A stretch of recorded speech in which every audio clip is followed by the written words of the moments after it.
अस्सलाम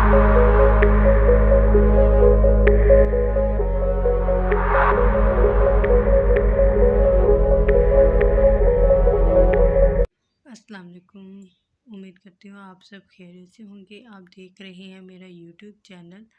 आज का जो मौजू है हमारा वो है गज़ल। आज हम गज़ल के बारे में देखेंगे, उसके लुग़वी मायने, इस्तिलाही मायने, फिर गज़ल की वजाहत देखेंगे।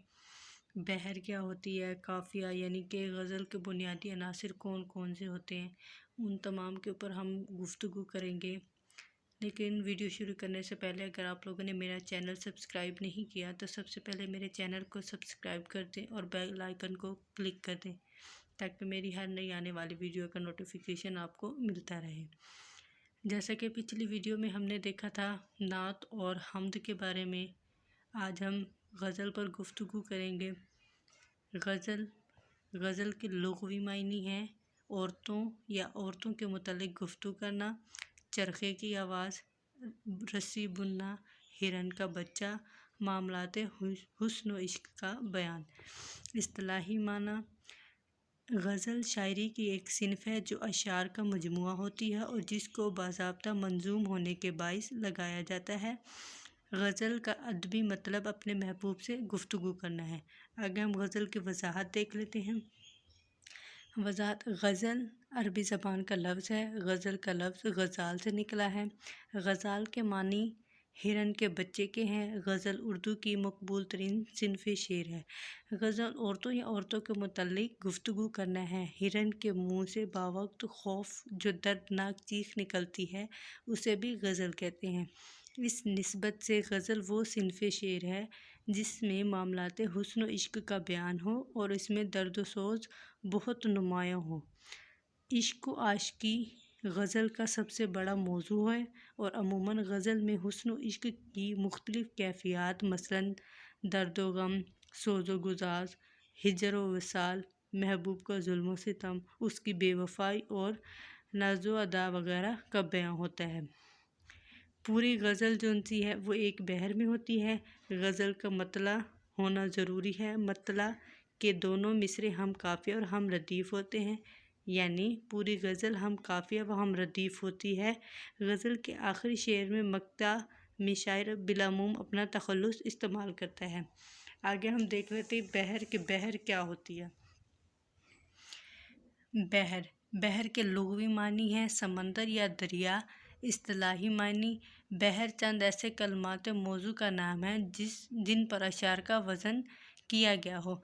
बकौल मौलवी एहसानुल हक और रफ़ीउद्दीन हाशमी, उनका कहना है कि बहर चंद ऐसे कलमात मौजू का नाम है जिन पर अशार का वज़न किया जाता है।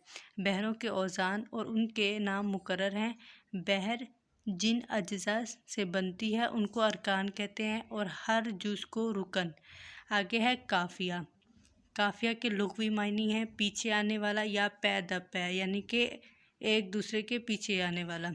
इस्तिलाही मानी है शायरी में उन चंद हम वज़न हरूफ को काफ़िया कहा जाता है जिनकी तकरार बाअल्फाज मुख्तलिफ शेर या मिसरे के आखिर में रदीफ़ होने की सूरत में रदीफ़ से पहले होती है। आगे हमारे पास है बकौल मौलवी नूरुल हसन, चंद हरूफ व हरकात का मजमुआ जिसकी तकरार अल्फाज मुख्तलिफ के साथ आखिर मिसरा या आखिर बैत में पाई जाए। बकौल मौलवी नजमुल गनी बहरुल फसाहत में लिखते हैं कि लुग़त में काफ़िए के पीछे आने वाले के हैं। काफ़िया के मायने पीछे आने वाले के हैं और इस्लाह में काफ़िया चंद हरूफ मुइन का नाम है जो मतला गज़ल व कसीदा दिबात मसनवी के हर मिसरे के आखिर में अल्फाज मुख्तलफ़ा के अंदर मुकर्रर आते हैं और मुस्तकिल नहीं होते। आगे है रदीफ़। इस्लाही मायने है रदीफ़ उस कलमे को कहते हैं जो किसी शेर या मिसरे के आखिर में काफ़िए के बाद आता है। हर नज़म या गज़ल में रदीफ़ का होना लाजमी नहीं, अलबत्ता काफ़िया ज़रूरी है। आगे है मुरद्दफ़ और गैर मुरद्दफ़। اگر کسی نظم یا غزل میں ردیف ہو تو اسے مردف کہتے ہیں۔ غیر مردف، اگر کسی نظم یا غزل میں ردیف نہ ہو اسے غیر مردف کہتے ہیں۔